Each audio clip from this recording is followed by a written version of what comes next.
Señor, te damos gracias y te pedimos que por favor, Señor, que este coro, Señor, sea como un ruego que hacemos delante de ti. Señor, ayúdanos, por favor, necesitamos ungimiento, Señor. Ayúdanos a comprar aceite, Señor. Ayúdanos, Señor, a la carne no le gusta comprar aceite, pero ayúdanos. Si tú nos ayudas, compraremos aceite, Señor. Si tú nos das la gracia, lo haremos, Señor. En ti confiamos, Señor, y te pedimos tu favor. Habla a nuestros corazones, Señor, en esta mañana, Señor. Te pedimos, nos ministres, nos hables, nos toques. Gracias te damos de antemano, porque tú lo harás, Señor. Amén. Pueden sentarse, hermanos. Amén, hermanos. Damos gracias al Señor por este tiempo juntos. Vayamos en nuestra Biblia al libro de Daniel, por favor, hermanos. Ustedes saben, hace 15 días vimos Daniel capítulo 5. Y fíjense que el Señor puso en mi corazón compartir algo de Daniel capítulo 6. Y quiero compartir con ustedes, hermanos, esa verdad que tiene que ver con esa experiencia de Daniel en el foso de los leones, que es hasta historia de niños. Pero hay mucha enseñanza en cada uno de los capítulos de Daniel. Daniel capítulo 6, hermanos. Vayamos ahí al libro de Daniel. Vamos a estar viendo algunos pasajes también del Nuevo Testamento, pero fíjense, hermanos, yo solo quiero recordar y me voy a apoyar con los hermanos que están estudiando Daniel y Apocalipsis. El libro de Daniel, hermanos, generalmente todos sabemos que es un libro profético, ¿verdad? Es un libro que habla del fin. Es un libro increíblemente, hermanos, muy trascendental para los tiempos del pueblo de Dios. Pero hay más que eso. En Daniel capítulo 1, 2, 3, 4, 5 y 6 hay un tema en particular que corre por todos esos capítulos. A ver, hermanos del instituto, ¿de qué nos habla Daniel capítulo 1 al 6? Los hombres del reino. ¿Quiénes van a reinar? Interesantísimo, hermano. Daniel capítulo 1 al 6 nos habla quiénes van a ser puestos en el trono. Es un mensaje para la iglesia. Nos da claves de quiénes van a reinar con Cristo. Porque ¿para qué el Señor, hermanos,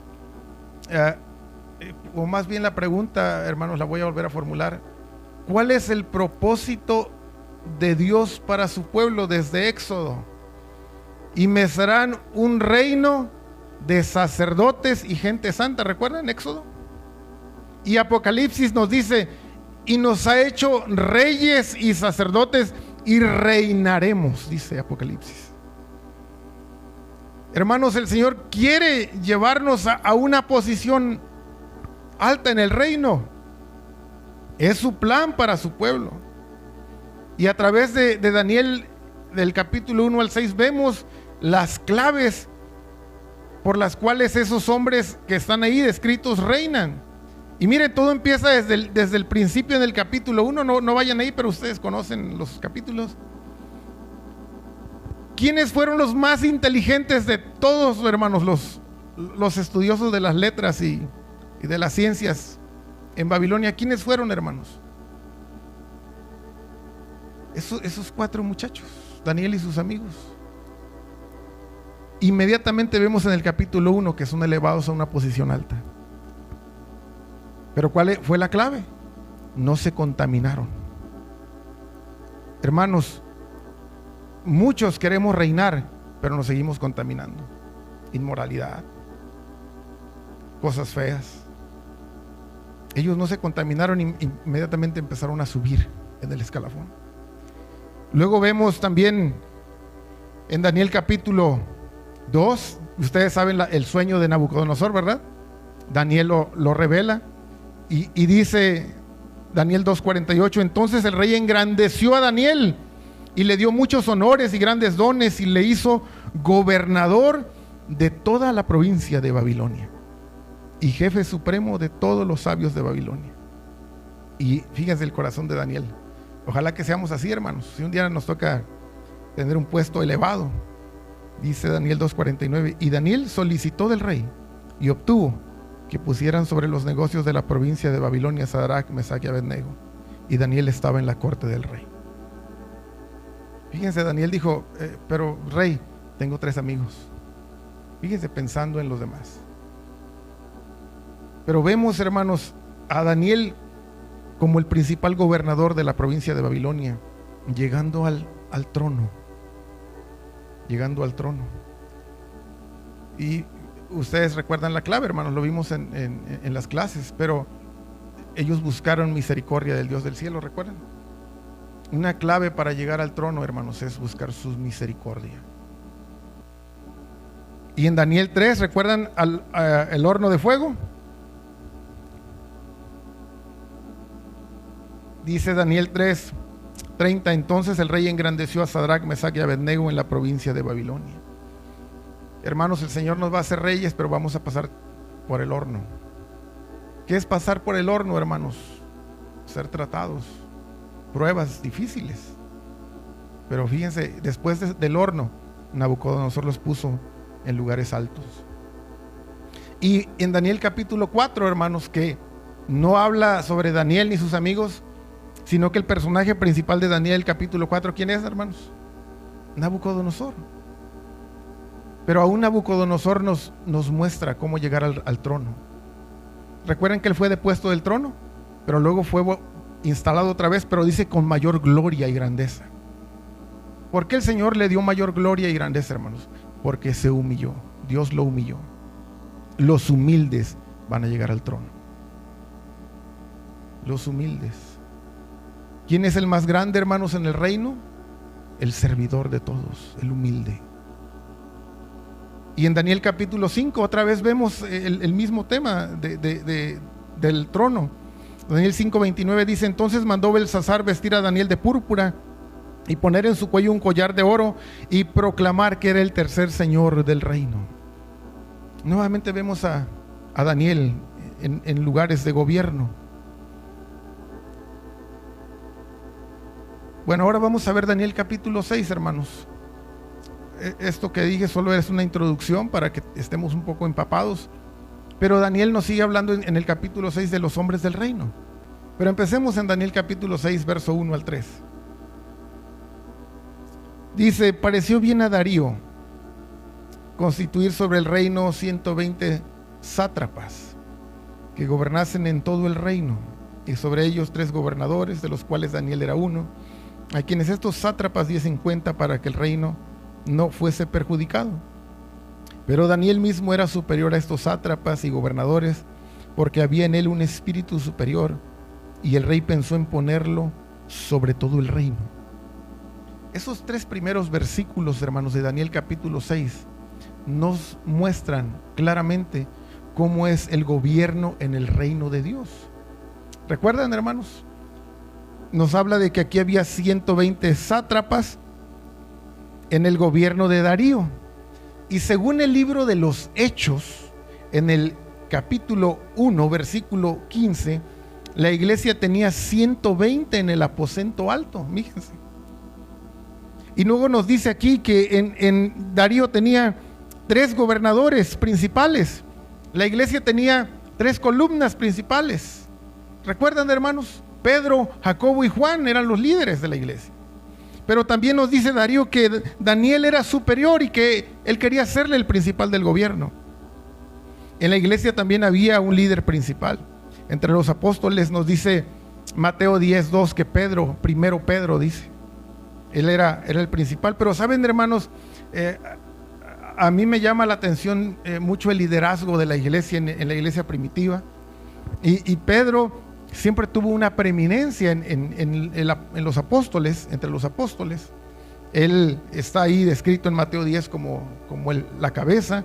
En Hechos 2 él da el primer discurso, ¿recuerdan?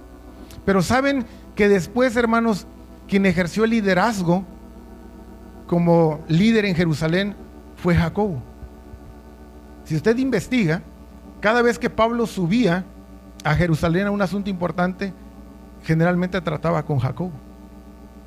Entonces, hermanos, ellos llegaron a ser de los líderes principales. En su tiempo Pedro y en su momento Jacobo, el hermano del Señor. Eso está documentado en Hechos 15:13 y Hechos 21:18. Pero les estoy mostrando estos primeros libros de versos de Daniel, para que veamos cómo era el gobierno de este rey, de Darío. Y es una revelación de la iglesia. Y el Señor quiere, hermanos, que formemos parte de esos lugares de honra como reyes y sacerdotes. Ahora, hermanos, quiero ver algo que tal vez no tiene mucho que ver, pero sí tiene mucho que ver con este tema de llegar al reino. Vayamos a Proverbios sin perder Daniel. Vean conmigo Proverbios 22:29. ¿Has visto hombre solícito en su trabajo? Delante de los reyes estará, no estará delante de los de baja condición. Fíjense qué clave nos da Proverbios para lugares prominentes. ¿Has visto un hombre diligente? Lo estoy diciendo en otras palabras.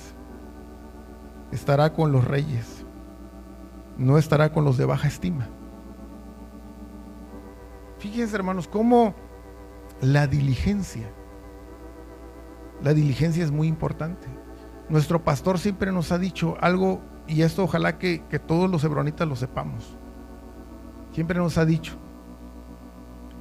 la diligencia no nos garantiza que terminaremos la carrera, pero la falta de diligencia sí nos garantiza que no terminaremos. La diligencia es algo importante, hermanos, en la caminata. Y qué importante es ser diligente. Los diligentes son subidos a puestos altos. Oh, que el Señor pueda mirarnos, hermanos. Como dice las Escrituras, el Señor mira desde los cielos sobre los hijos de los hombres para ver si hay algún entendido que lo busque, algún diligente que sepa organizar su agenda, su vida, y dar tiempo para leer, un tiempo para orar, un tiempo para alabarlo, etcétera, hermanos. Los diligentes son puestos en lugares altos, según Proverbios. Pero regresemos a Daniel capítulo 6. Ahora veamos el verso 4, hermanos. Entonces los gobernadores y sátrapas, por cierto, los sátrapas, hermanos, son gobernadores de provincia, por si ustedes quieren tener un poco más documentado. Eso es un sátrapa. Dice: entonces los gobernadores y sátrapas buscaban ocasión para acusar a Daniel en lo relacionado al reino, mas no podían hallar ocasión alguna o falta, porque él era fiel y ningún vicio ni falta fue hallado en él. Daniel era un hombre intachable. Fíjense, hermanos, aquí nos detenemos solo para ver esa verdad. Había gobernadores envidiosos. Como Darío había puesto a Daniel más alto, todos los demás tenían envidia. Qué fea cosa es la gente envidiosa. De veras, hermanos, no hay cosa más fea que la gente envidiosa. Y eso se manifiesta desde cuando alguien es niño. Si a alguien le dan si hay una pelota roja y una azul, y usted le da a un niño el azul y al otro la roja, el que le dan al azul quiere la roja. Es pelota, es redonda, pero así es el corazón, hermanos. ¿No han visto casos así? Por eso, papá, si no quieres batallar, 2 pelotas azules y 2 pelotas rojas. Pero el corazón envidioso es feo, hermanos. Y estos hombres tenían envidia de Daniel y querían perjudicarlo. Pero lo que nos dice la Escritura, que Daniel era un hombre en el cual no había falta. Era fiel y ningún vicio ni falta fallado en él. Dice Éxodo, escuchen esto, Éxodo 18:21, hablando del reino. Además, dice aquí Moisés, Jetro a Moisés, además escoge tú de entre todo el pueblo varones de virtud, temerosos de Dios, varones de verdad, que aborrezcan la avaricia, y ponlos sobre el pueblo por jefes de millares, de centenas, de 50 y de 10.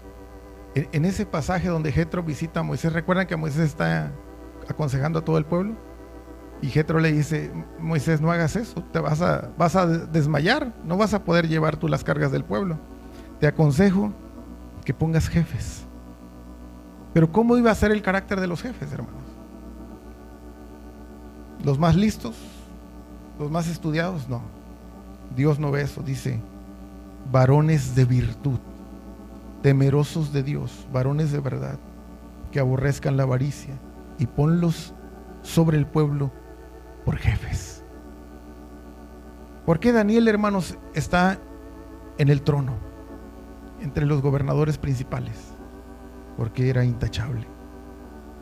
Fíjense, hermanos, y es algo que en la iglesia necesitamos volver a esos rudimentos de la vida santa, de la vida piadosa. Hermanos, en la iglesia no puede haber, discúlpenme, tal vez es una palabra, no sé si ustedes la conozcan, o tal vez sí, pero en la iglesia no puede haber gente canija. ¿Me entienden con eso? ¿Sí la usan esa palabra? En la iglesia no puede haber gente canija, hermanos. No concuerda el cristianismo con esa vida. En la iglesia no puede haber gente trácala. Y viene en el diccionario, lo busqué, trácala. Persona que hace o algo indebido o miente para ganar un beneficio. Eso es trácala. En la iglesia no puede haber eso, hermanos. Que un hermano diga, es que el hermano me defraudó o me pidió prestado y tiene 3 años y no me ha pagado 50 pesos. No puede ser, hermanos, pues somos cristianos, ¿verdad? O me pidió mi martillo y nunca me lo devolvió. Hermanos, somos cristianos, ¿verdad? O habíamos quedado en esto y nunca cumplió. Hermanos, somos cristianos. Tenemos que ser intachables. No podemos ser cuestionables si somos cristianos, si somos gente del reino. Daniel era un hombre honesto en los asuntos del reino. Fíjense, hermanos, cómo aún en nuestro trabajo, eso era su trabajo, el reino. Y dice que en el reino no podían hallar ocasión alguna contra él. O sea, su trabajo era intachable. No buscaron ahí en los registros, a ver, Daniel de Judá. Bueno, aquí dice que metió a un primo a trabajar, metió a un tío. Y luego miren que ni sabe hacer ese puesto, pero lo metió. No hallaron eso, hermanos. Pero entre la gente, sobre todo en México, hermanos, esa es profesión, ¿eh? O sea, nada más alguien está en un lugar bueno y empieza a meter a toda la familia. Pero en Daniel no se halló esa falta, hermanos. Él era aún en los asuntos de su trabajo, era muy recto.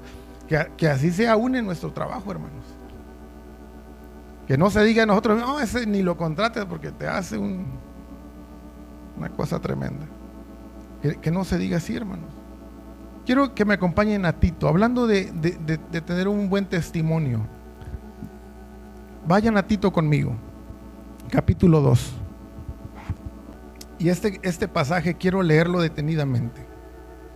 Porque este asunto, hermanos, de ser intachables ante la gente, es algo muy importante en la vida del evangelio. Tito capítulo 2, versículo 2. Y vean, hermanos, cómo aquí habla para toda edad y para todo grupo dentro de la iglesia.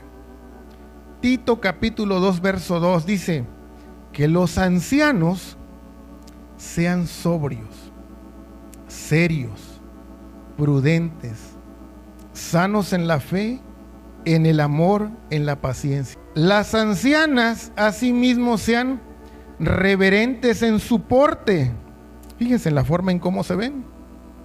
No calumniadoras, o sea, no peleoneras.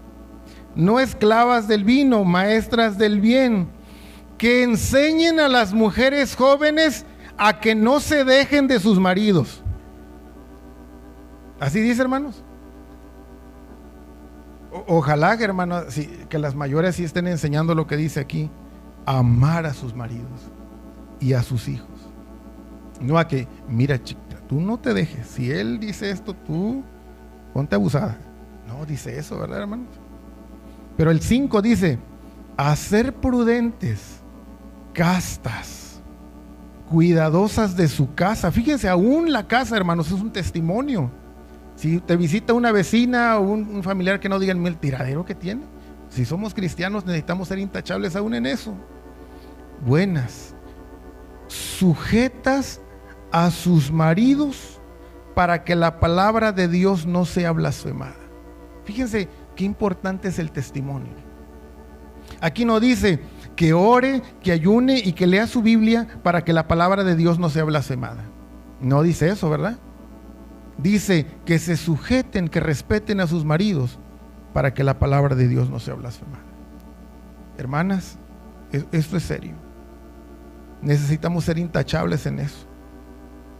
El verso 6: exhorta a sí mismo a los jóvenes a que sean prudentes. Fíjense, aún nuestros hijos son un testimonio del evangelio. Todo lo que estamos viendo en Daniel de ser intachable abarca muchas cosas, hermanos. No solo es saber la Biblia, no, abarca la vida familiar, la conducta, nuestra forma de ser. Verso 7 dice: presentándote tú en todo como ejemplo de buenas obras, en la enseñanza mostrando integridad, seriedad. 8, palabra sana y reprochable, de modo que el adversario se avergüence y no tenga nada malo que decir de vosotros. Exhorta a los siervos, ahora empleados, a que se sujeten a sus amos, que agraden en todo, que no sean respondones. Y luego dice el verso 10: no defraudando, sino mostrándose fieles, como Daniel era fiel en todo, para que en todo adornen la doctrina de Dios nuestro Salvador. Qué linda escritura de Tito, hermanos. Abarca todo. Ahí nos dice de que seamos fieles, que seamos de buen testimonio. Y lo que es muy lindo, dice que el verso 8: de modo que el adversario se avergüence y no tenga nada malo que decir de vosotros. Como Daniel, ¿verdad? Buscaron a ver en qué falla tenía Daniel para acusarlo. Ninguna. Que digan, a ver, el hermano fulano roba. No, él no roba. Malas palabras, no, malas palabras. Sus hijos, no, sus hijos muy bien portados. Nada. ¿De qué te van a acusar tus vecinos? ¿De qué van a hablar de ti? Pero hay de nosotros, hermanos, si sí tenemos fallas. Entonces sí tenemos cosas que puedan decir de nosotros. Qué lindo es tener un buen testimonio y qué descanso da eso. Fíjense, cuando Pilato examinó a Jesús, ¿recuerdan? Dijo, ningún delito halló en él. Qué bueno es tener un buen testimonio. Daniel también no tenía ningún vicio, ninguna falta. Regresemos a Daniel en el verso 5. Daniel 6:5. Entonces dijeron aquellos hombres: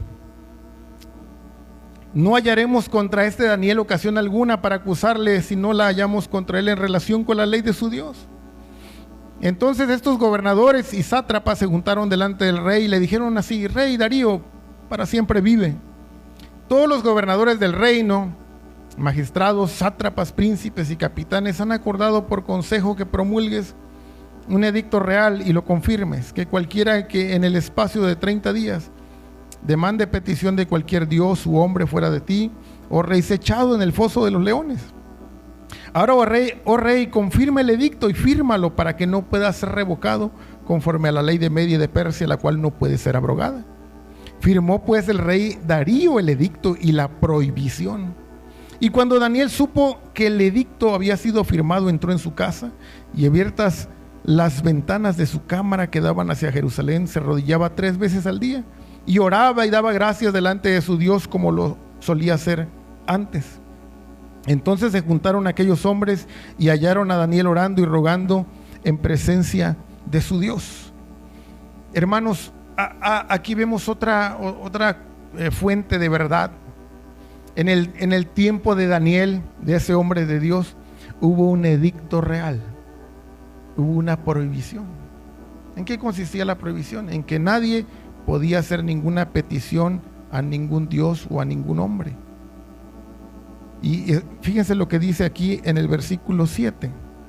Al final del verso dice que en el espacio de 30 días, demanda y petición de cualquier Dios u hombre fuera de ti, oh rey, sea echado en el foso de los leones. Había un toque de queda de 30 días. Y fíjense, hermanos, aquí hay algo muy, muy, muy importante que nos habla la iglesia moderna. Debemos mantenernos firmes, hermanos, aun cuando la sociedad vaya en contra de nuestros valores. Había un edicto que decía, no se puede orar. ¿Y qué hizo Daniel? Dijo, bueno, pues hay que obedecer al gobierno. ¿Eso hizo Daniel? No, Daniel siguió orando. Yo me pregunto, hermanos, ¿qué vamos a hacer? Y esta es una pregunta muy seria a la luz del tiempo del fin. ¿Qué vamos a hacer, hermanos, cuando se prohíba comprar y vender, a menos que tengamos una marca, como dice Apocalipsis? ¿Qué vamos a hacer? Vamos a decir, bueno, pero pues hay que comer. Y el hermano o la iglesia nos han enseñado, o los pastores, que la marca, pero pues hay que comer, ni modo que nos vamos a morir de hambre. No, hermanos, esto es pregunta seria. ¿Qué vamos a hacer cuando haya un edicto gubernamental? Daniel estaba ante un edicto real del gobierno. ¿Qué hicieron los padres de Moisés cuando dijeron, todo niño que nazca al río? ¿Qué hicieron, hermanos Amram y Jocabed? ¿Obedecieron al gobierno?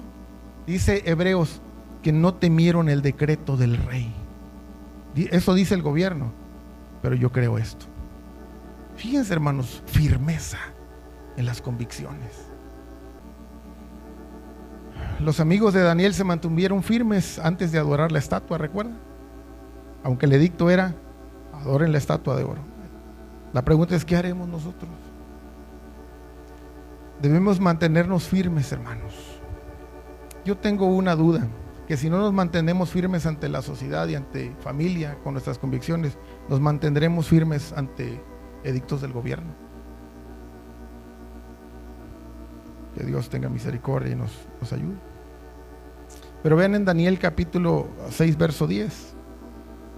Cuando Daniel supo que el edicto había sido firmado, entró en su casa. Y abiertas las ventanas de su cámara que daban hacia Jerusalén, se arrodillaba 3 veces al día y oraba y daba gracias delante de su Dios como lo solía hacer antes. Verso 11. Entonces se juntaron aquellos hombres y hallaron a Daniel orando y rogando en presencia de su Dios. Fíjense cómo Daniel se mantiene orando, hermanos, a pesar del costo. ¿Qué estaba en juego para Daniel? Fíjense, profundicémonos. ¿Qué estaba en juego para Daniel al seguir orando, hermanos? Bueno, estaba en juego su puesto de trabajo. Él era un gobernante.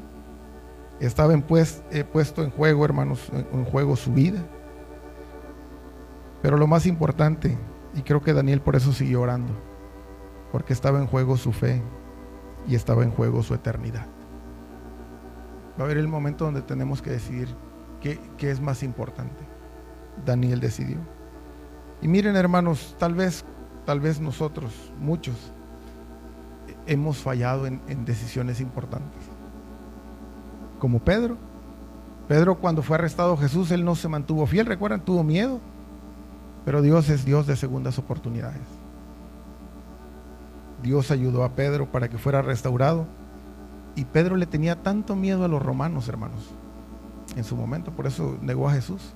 Pero llegó a ser lleno de tanta gracia de Dios, que según la tradición, por ahí del año 67, en el reinado de Nerón, Pedro murió crucificado. Imagínense, hermanos, toda la gracia que él llegó a tener, que no solo estaba dispuesto a defender su fe, sino a morir crucificado. Oh, hermanos, Dios nos puede ayudar, si antes no hemos sido firmes, a ser firmes. Fíjense como en Pedro. Eso es un caso tremendo. Daniel capítulo 6, verso 12. Sigamos leyendo. Fueron luego ante el rey y le hablaron del edicto real, o sea, porque los sátrapas estos envidiosos, dicen, dice, fueron luego ante el rey y le hablaron del edicto real. ¿No has confirmado, edicto, que cualquiera que en el espacio de 30 días pida a cualquier dios u hombre fuera de ti, oh rey, sea echado en el foso de los leones? Respondió el rey diciendo, verdad es, conforme a la ley de Media y de Persia, la cual no puede ser abrogada. Entonces respondieron y dijeron delante del rey, Daniel, que es de los hijos de los cautivos de Judá, no te respeta, tío rey, ni acata el edicto que confirmaste, sino que 3 veces al día hace su petición. Daniel es acusado. Aquí, hermanos, hay una cosa muy cierta. Si Daniel no hubiera orado, Daniel no hubiera sido acusado. Pero como Daniel oró, Daniel fue acusado. Es muy simple, pero nos enseña algo tremendo. La oposición es real, hermanos. Si tú vives una vida descuidada en Cristo y no oras, no buscas al Señor, no tendrás problema. No tendrás problema. Pero métete en serio con Dios, órale, búscalo, y van a venir problemas. Esa es una realidad. Yo se los puedo confirmar. Durante mucho tiempo de cristiano, hermanos, yo llevaba una vida muy ligera. Conocí al Señor, nací de nuevo. Pero hasta que me levanté temprano a orar seguido e interceder por los perdidos, por mi vida y por la iglesia, tuve grandes dificultades. Se los firmo. Cuando oramos hay problemas. ¿Saben por qué, hermanos? Porque la oración es poderosa y el enemigo lo sabe. Y lo triste, hermanos, es que muchos, aunque no haya edicto, no oran.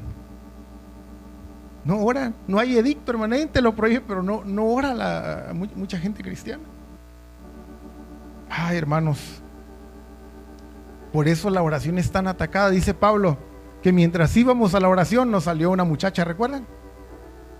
Mientras íbamos a orar, hermanos, la oración, y quiero que esto quede bien grabado como un sello, aún a los niños que hoy no fueron a la escuelita, porque hoy no hay escuelita. La oración es poderosa. Aunque tú seas un niño, si hay un problemón, ora y verás la mano de Dios. Hermanos, la oración nunca está fuera de lugar. Si hay un problema familiar, si alguien se va a separar, ora y el Señor puede arreglar la situación. Si no prospera el negocio, hermanos, ora y el Señor puede atraer clientes. Si tienes miedo, ¿qué hay que hacer? Orar, porque Él nos da el valor. Si tienes temor de algo, ora. Si tienes falta de algo, ora. Ora y ora, porque la oración es omnipotente. La oración es increíblemente, hermanos, poderosa. Por eso aquí vemos oposición, porque hay un hombre orando. Oremos en todo tiempo, hermanos. Yo les pudiera decir cuántas veces la oración me ha dado alivio. De veras, a veces en la angustia, en la desesperación, en el desánimo total. Señor, ayúdame. Hermanos, hay alivio en la oración. Pero la oración es una cosa increíble, hermanos. Por eso es tan atacada. Por eso hay tanta oposición. Hermanos, necesitamos volvernos a una vida como la de Daniel. Pero cuando hay vidas verdaderamente consagradas, siempre hay oposición. Nos dice la Escritura en Efesios 6 que hay una oposición real. Los líderes judíos acusaban a Pablo de sedición y profanar el templo. Él quería servir y buscar al Señor, y había oposición. José fue acusado por la esposa de Potifar, un hombre íntegro, tenía oposición. Amán trató de destruir a los judíos, había oposición. Hitler trató de destruir a los judíos, había oposición, hermanos. Y Jesús en su tiempo fue acusado por gobernantes y líderes religiosos, había oposición. Porque donde hay verdadera búsqueda de Dios siempre hay oposición. Daniel 6:14, regresemos ahí. El rey oyó el asunto, le pesó en gran manera y resolvió librar a Daniel, y hasta la puesta del sol trabajó para librarlo. Solo paso muy rapidito por ahí, pero esto es algo importante. Darío aquí es una figura de Cristo, una figura del Señor, de quien reina. Lo que yo puedo ver, hermanos, aquí en esta verdad es que Cristo intercede por nosotros, como dice Hebreos, viviendo siempre para interceder por nosotros. Y dice que procuró resolverlo hasta la puesta del sol. Hizo todo lo que estuvo en sus manos en lo administrativo, en el reino, para librar a Daniel de esa ley que lo acusaba y lo metía a la muerte. Dice Primera de Juan que si hemos pecado, abogado tenemos para con el Padre, a Jesucristo. Pero vean el verso 15, hermanos. Verso 15 de este pasaje. Pero aquellos hombres rodearon al rey y le dijeron: sepas, oh rey, que es ley de Media y de Persia, que ningún edicto u ordenanza que el rey confirme puede ser abrogado. La ley, hermanos, no puede ser abrogada. El Señor dice que Él no vino, más bien dice que Él vino para cumplir la ley, no para quebrantarla. ¿Recuerdan? Mateo 5:17. Yo quiero aprovechar, hermanos, aquí hacer un paréntesis, hablando de que la ley no puede ser abrogada. Es la verdad. Un hombre se convirtió a Cristo, pero en su vida pasada había sido tremendo. Creo que asaltaba camiones de carga y se convirtió a Cristo. Y empezó a ir a la iglesia donde mi hermano pastoreaba y le dijo su caso. Y mi hermano, entre un poco de broma y un poco de verdad, le dijo: pues vas a pagar las que hiciste, porque hay una ley: lo que el hombre siembra, eso cosecha. ¿Y qué dice el Señor? Lo que quieras que los hombres hagan contigo, así haz tú con ellos. Hermanos, ese hombre se compró un camión, trabajaba dando fletes, y que lo asaltan y que le quitan su camión. Lo que el hombre siembra, eso cosecha. La ley no puede ser quebrantada. Pero ¿cuál es la bendición? Que ahora nos ayudan a bien esas disciplinas. Decimos: sí, Señor, lo merezco. Gracias por tratar con mi corazón para ya no ser igual. La ley no puede ser quebrantada, hermanos. No podemos escaparnos de la ley, pero sí nos ayuda bien eso. Fíjense, quiero hacer aquí una aclaración. Cuando prediqué Daniel capítulo 5, recuerdan que yo les dije que los sabios no podían leer la escritura en la pared, y que así había sabios en el tiempo de Jesús que no podían interpretar las escrituras correctamente. Les puse ejemplos. Quiero hacer una aclaración, hermanos, porque el Señor pone temor en mi corazón, como dice la escritura, que si enseñamos con algún error, seremos llamados pequeños, y yo no quiero ser llamado pequeño en el grande. Y yo diserté, hermanos, sobre la escritura de la mujer adúltera. Recuerden que iba a ser apedrada, y puede que tenga un poquito de aplicación mi disertación, porque en el Antiguo Testamento el Señor mandaba matar a algunos, y en el Antiguo Testamento dice, hablando del castigo por un pecado, decía: para que aprendan a temer a Jehová. ¿Recuerdan? Entonces el motivo de castigos severos, hermanos, del Antiguo Testamento era para que el que veía el castigo no hiciera lo mismo. Entonces yo tomé algo así de la disertación de la mujer adúltera, pero buscando un poco más de verdad en esto, hermanos, y leyendo algunos comentarios bíblicos hasta encontrar dónde estaba el meollo de ese pasaje. Quiero primero que nada disculparlos y disculparme ante ustedes por no dar tal vez la aplicación correcta, pero quiero enriquecerlos con algo que creo que si un día alguien les pregunta sobre ese pasaje va a ser más bendición, y creo que esa es la verdad más plena. Hablando de que la ley no puede ser quebrantada, por eso estoy conectándolo. Si la adúltera, hermanos, por la ley tenía que morir, porque la ley no puede ser quebrantada.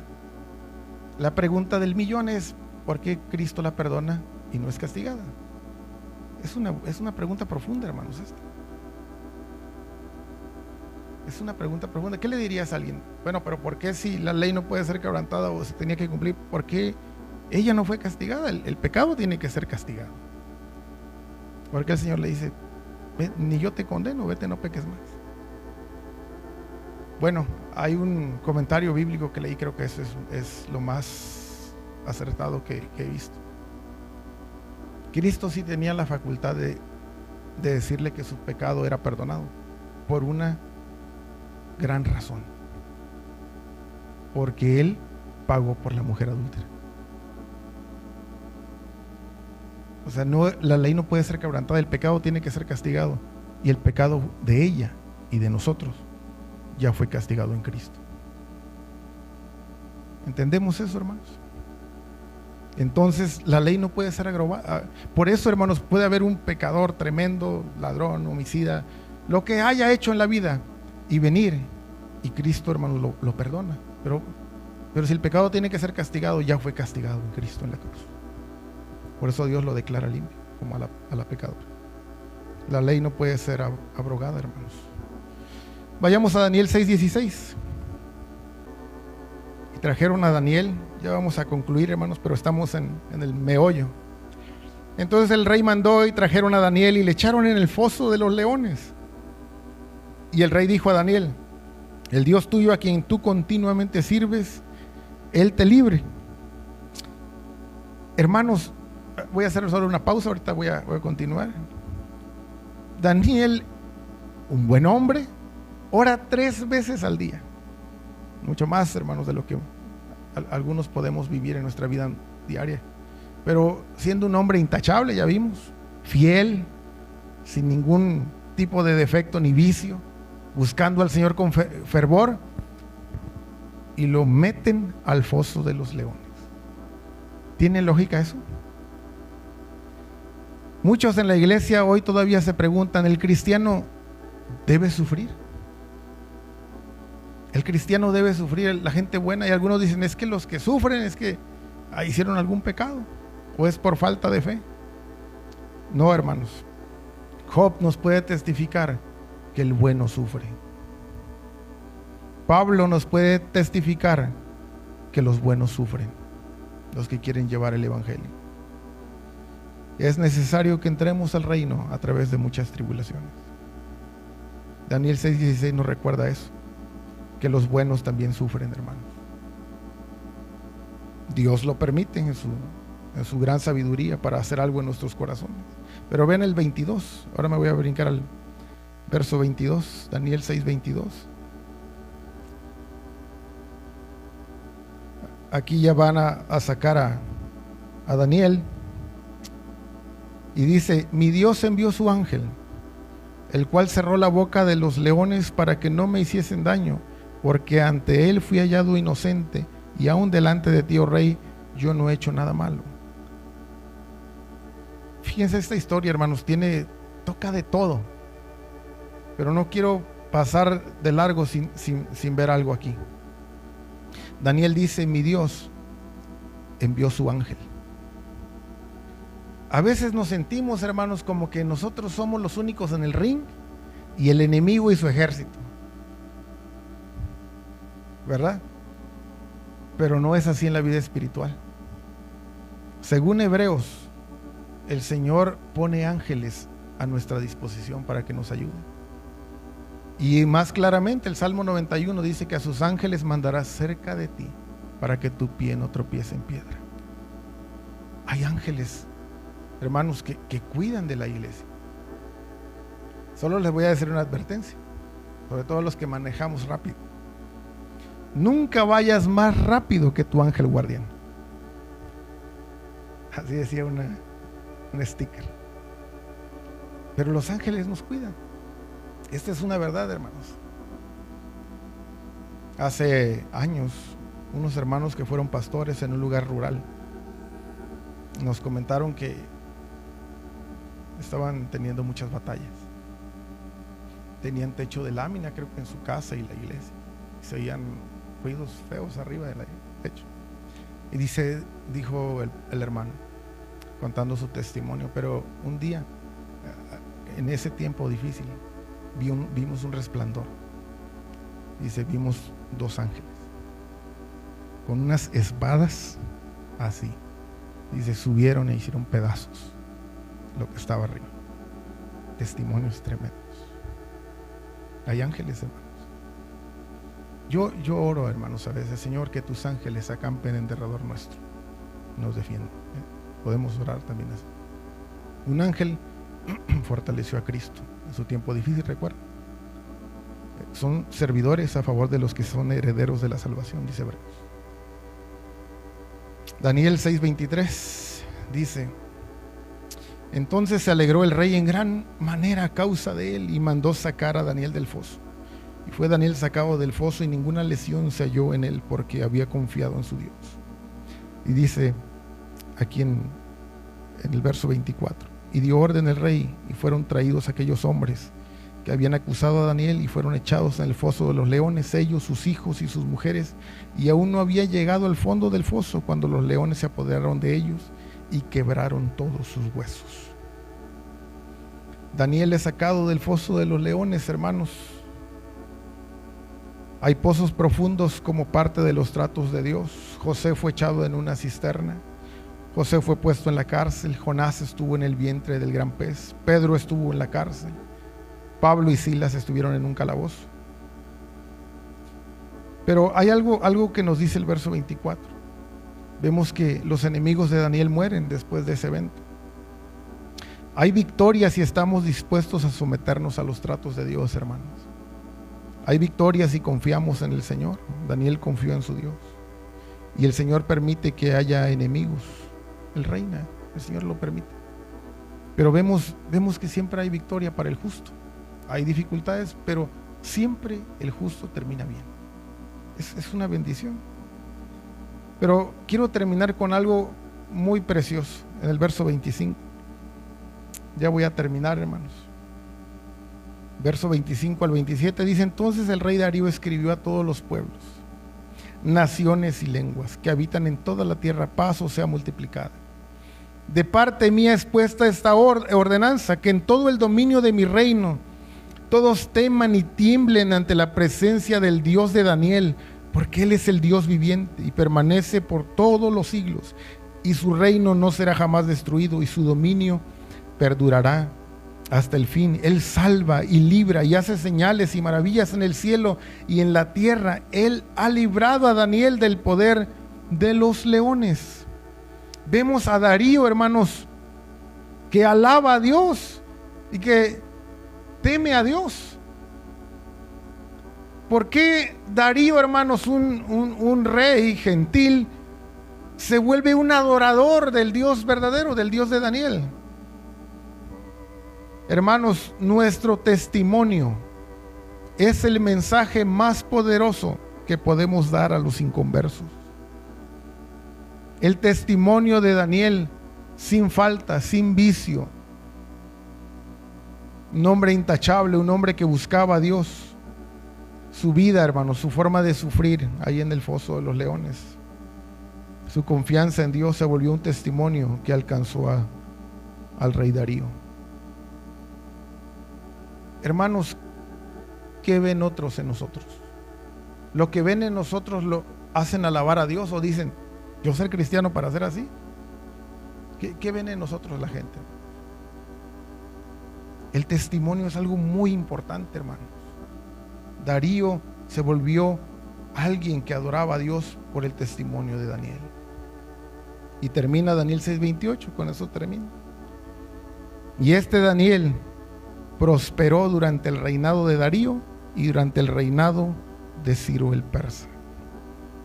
Hermanos, después de un valle siempre sigue un monte. ¿Por qué José, hermanos, fue tan bendecido? Porque fue un hombre muy tratado. Tratos difíciles. Dice Cantares 2:1, hermanos. Vamos allá a Cantares. Y estamos viendo esto porque después de toda la prueba y del foso de los leones, Daniel fue prosperado. Cantares 2:1. Dice: yo soy la rosa de Sarón y el lirio de los valles. Uno de los nombres del Señor, hermanos, es que Él es la rosa de Sarón y el lirio de los valles. Pero ¿en dónde crece el lirio, hermanos? Según Cantares 2:1, en el valle. ¿Qué es el valle, hermanos?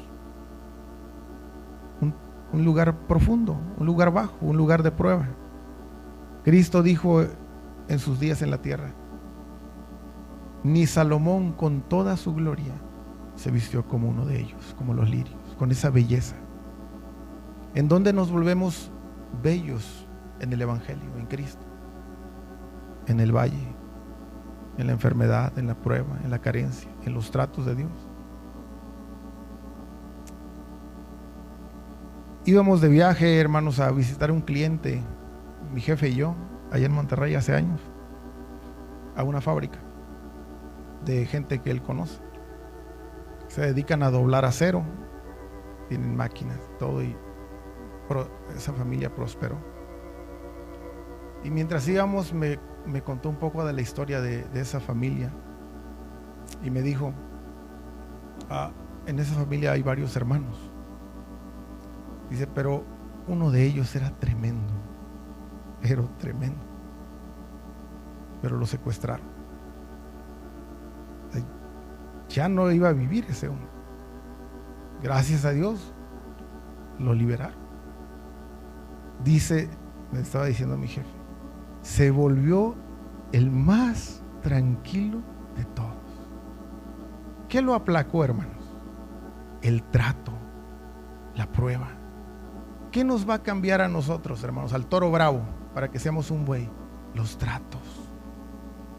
Por eso es importante, hermanos, entender esta verdad, que para ser prosperados en el carácter cristiano necesitamos a veces fosos donde Dios transforme nuestras vidas. Amén. Vamos a estar en pie, hermanos.